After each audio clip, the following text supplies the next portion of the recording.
why old money elites all have private foundations, but more importantly, why you should too.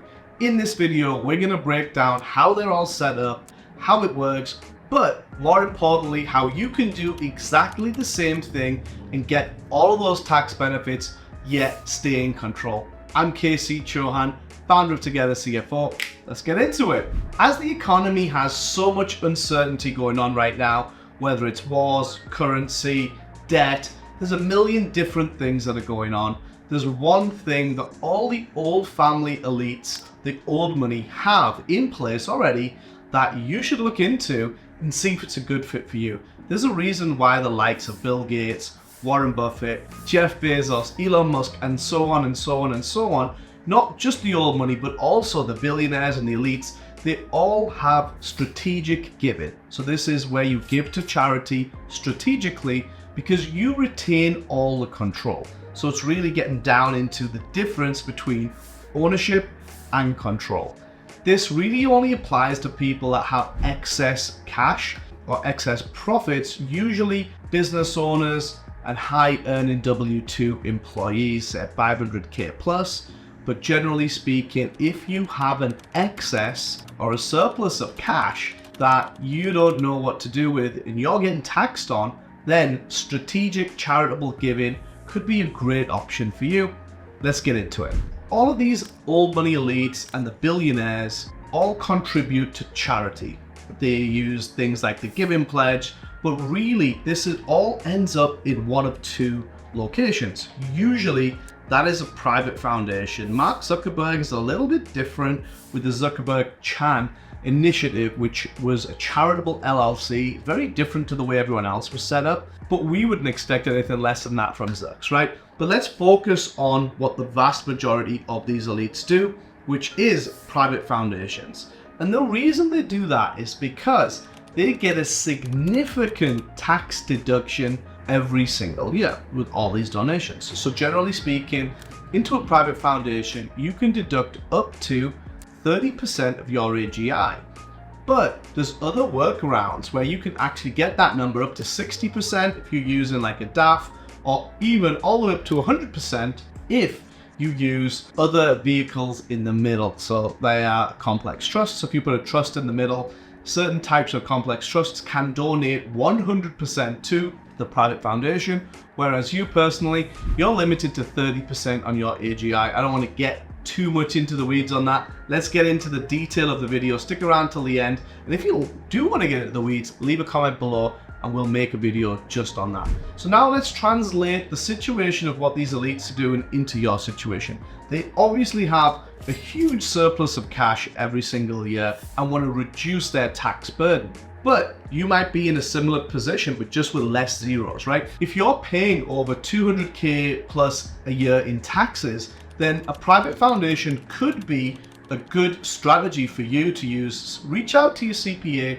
see how much they know about charitable giving, private foundations, and if they can help you. If not, go find someone who's a specialist in private foundations and get an analysis done to see how much you could benefit from that. So starting a private foundation is a thoughtful journey. You've got to think of your mission, your values. Who do you want to help impact? Which communities? How's it going to work? Is it going to be operating, non-operating? There's a whole list of things that you have to mentally go through to think, how do we want to impact the world or our community or whoever you're looking to help? Multi-generational, right? This is going to live on long past you. So it's the start of you creating your legacy. The byproducts of that is that you're going to get a whopping 30% all the way up to 100% tax deduction for giving to community good and doing a good deed for others, right? So it's a win-win from that scenario. You get a tax deduction, you get to help other people, you get to control the money. So that's a win-win-win. That's a triple win if you structure this right and you do it correctly. What is truly empowering about the private foundation? It's all about ownership and control. We touched on this earlier, but it's really key, fundamental to understand that you are gifting away these assets to a different entity. Therefore, you cannot then have self-gain or self-dealing because you'll be classed as a disqualified person. But You have full control over that. Think of it as a puppet on some strings and a puppet master. You go from being the puppet to then being the puppet master and being able to control the whole play if you know what you're doing. This is where the red tape comes in. There's lots of ups and downs and things that you need to know to make sure you don't mess this up, because this is a tax-exempt organization. That means it's a 501c3. You get a letter from the IRS clearly stating that you are tax exempt. But like anything in life, there are nuances and there's lots of little things in between that can mess that up. There are things like NII, which is net investment income, 1.4% you have to pay on any investments that yield a return. And then there's unrelated business income, 24% right now. So if you have an unrelated business that the foundation owns, then there's a tax on that as well. So you've got to be aware of these things. Just because it's tax exempt doesn't mean that you're never going to pay any taxes on it. There's also a 5% expenditure rule, which means the assets that are owned by the foundation, 5% of that value needs to be some form of activity up to that value as a minimum. This is just to stop people putting millions and millions and millions in these things and then not doing anything with them. There's even workarounds of things like that, because a private foundation can invest into a donor advised fund, and there's no requirements on a donor advised fund to actually make any donations. It can just sit there in the stock market or bond market or real estate or whatever you want and just keep on growing in perpetuity, completely tax-free. So there's levels to the game even within the foundation world. It can get very complex, so you really do need to speak to an advisor to help guide you through. Yet the key thing about control isn't even all of the T's and C's that you need to understand, right? It's about your vision. What do you really want to achieve? What charities do you want to help? What communities? And how do you want your legacy to play on in future generations? One of the big differences with a private foundation is it helps to keep the full family close together, which is why it's my favorite vehicle. Because you can then pass on the knowledge that's in your head to future generations so they don't squander the fortune that you're about to put into it. So we've seen it time and time again. The third generation has totally squandered over 88% of the wealth that was created by the first generation. We can see this in the Vanderbilt family, and the list goes on and on and on. And studies by UBS and lots of other institutes that all say the same thing.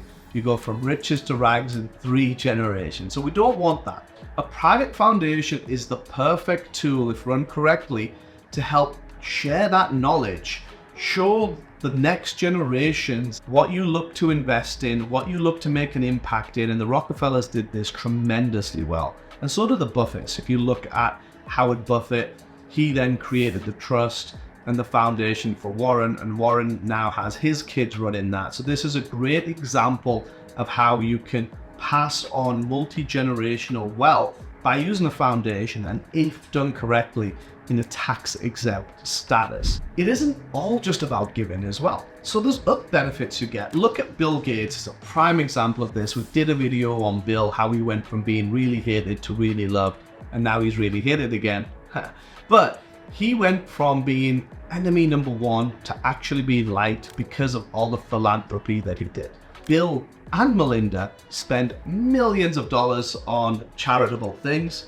They also use the system to their advantage. They reduce taxes, but more importantly, they're using it for a different function altogether, which is control over media. Very different than what you and I would be using the foundation for, which is to actually make a difference, get the benefits that are clearly laid out there, and then also for that family legacy piece where we can teach our next generations really how to think, how to act, what's right, what's wrong, but keep them all close so you can keep steering the ship even after we've all expired. Another great benefit of the private foundations is the protection that you get. Because the assets are gifted into a different entity, they no longer belong to you.